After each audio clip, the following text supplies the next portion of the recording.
Eddie Gray was enjoying a purple patch and took the form into the FA Cup final against Chelsea on 11th of April. Revie was determined that his team should do themselves justice and give a worldwide TV audience a performance to erase the turgid memory of their previous Wembley displays against Liverpool in 1965 and Arsenal in 1968.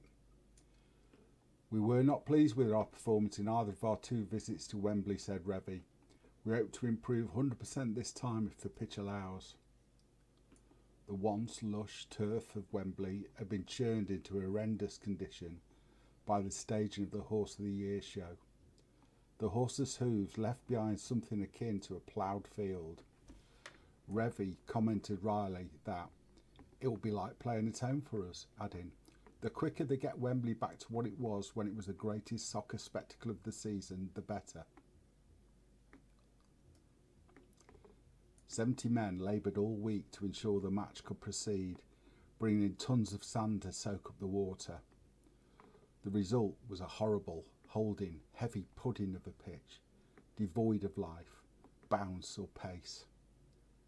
Mistakes will be inevitable. If they're putting 100 tons of sand on Wembley, then it's goodbye to good football, said Revie.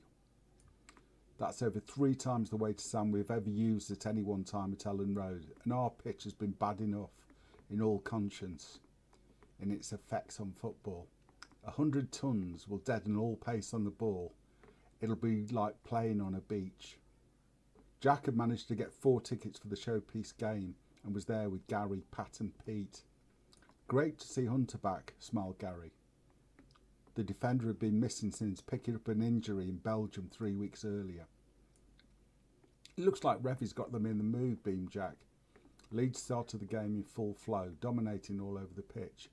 Just look at Eddie Gray, sighed Pat as the winger dropped his shoulder one way and then the other and left a bewildered David Webb floundering as he bobbed and weaved past him. Ooh, went the crowd in unison as Gray danced past Webb again, skating over the bog where others laboured.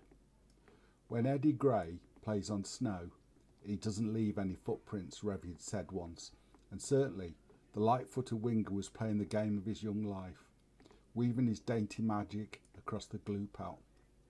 Ah, they went as Gray made to go inside, before dodging back the other way to leave Webb flat on his back. Just a matter of time before we score, whispered Gary. Shame about the Red Sox, though. Gray and United made light work of the grim surface with some outstanding football, but the goal when it came was shambolic, unworthy of Leeds' play. With 20 minutes on the clock and Leeds pressing hard, a harassed Chelsea defence settled for a corner. Up came Charlton to try his luck, standing alongside Clark on the edge of the 6-yard box, crowding in goalkeeper Peter Bonetti. When Gray's cross came sailing in, Bonetti panicked as he tried to get to it, and Big Jack rose above everyone to flick the ball goalwards. Harris and McCready were guarding the line and had matters in hand as the ball trickled towards them.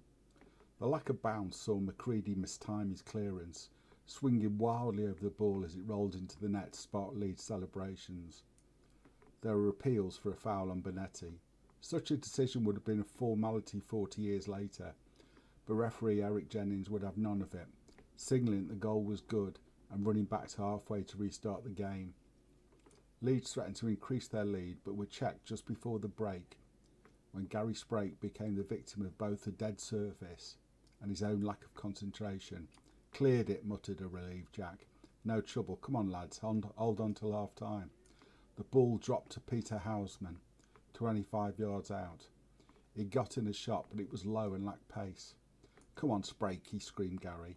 You can chuck your cap on that one. Sprake saw the ball well enough and was down in good time, but one of his periodic lapses of concentration did for him. The ball squirmed under his body and trickled over the line. For fuck's sake, screamed Pat, startling the lads. They'd rarely heard him swear. They joined in with a cursing as Sprake held his head in despair, taking in the enormity of his error. What the fuck's he done now? Go out and win it again, lads, urged Revie at the break, undeterred by the setback. We're on top. They've got nothing. Keep giving it to Eddie. Leeds came out with all guns blazing in the second half. Bonetti and the woodwork was all that denied them, and with 7 minutes remaining they finally got the reward for some thunderous football. Gray was plying his trade now down the centre, but still Webb had no answers. When he was sent the wrong way for the umpteenth time, Gray had the time to crack in a right-footed drive from the edge of the box that boomed out off the bar, but it was only the prelude to the main act. Smart interplay between Giles and Bremner gave the Irishman time and space to send over an inviting cross from the right. Clark greeted it with a diving header that seemed perfect as it sailed past Bonetti. It struck the post and ran clear, but Jones, socks now round his ankles, came onto the rebound to foul low into the opposite corner. Surely this time it will be enough, with the masters of protecting the lead able to see out the time remaining. Revie clapped his hands in anticipation. Again though, Chelsea snapped back. Hutchinson heading home after the needless concession of a free kick. It was a real sickener, with Leeds men looking pleadingly at each other to try and identify who was to blame. It was a grievous punch to the guts for United. That they did not win at a decanter was an utter travesty. They had played the best they had for weeks, but it was just not their day. 30 minutes of extra time failed to yield a decisive goal. The players felt cheated, but Revie encouraged them to put those feelings aside as they travelled up to Scotland for their return game with Celtic.